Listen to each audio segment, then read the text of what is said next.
Pour entrer dans une mission nouvellement créée, saisissez votre login et mot de passe définis préalablement et cliquez sur le bouton Mission.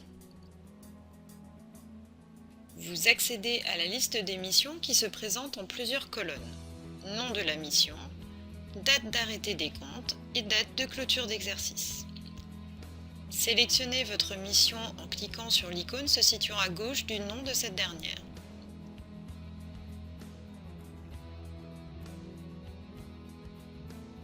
Vous disposez d'un menu sur la gauche et d'un plan de classement sur la droite de l'écran.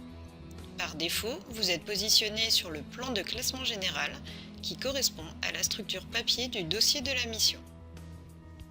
Chaque branche de ce classement correspond à une partie de la structure: dossier, intercalaire, sous-intercalaire et rubrique.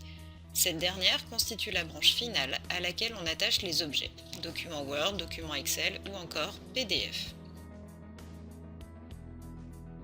Pour attacher un document à une rubrique, on peut utiliser le bouton de remplissage des questionnaires qui se situe à droite de la rubrique.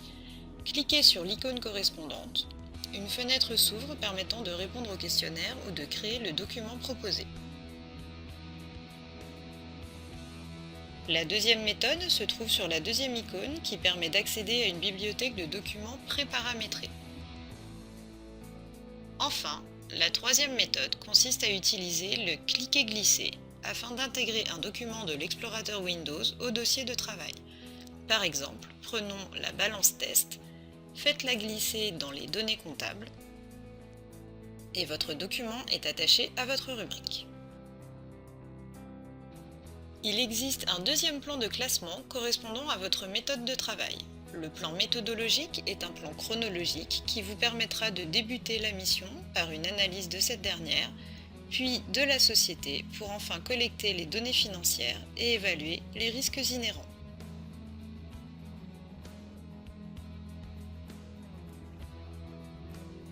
Tous les documents intégrés au plan de classement général se retrouvent dans le plan méthodologique et inversement.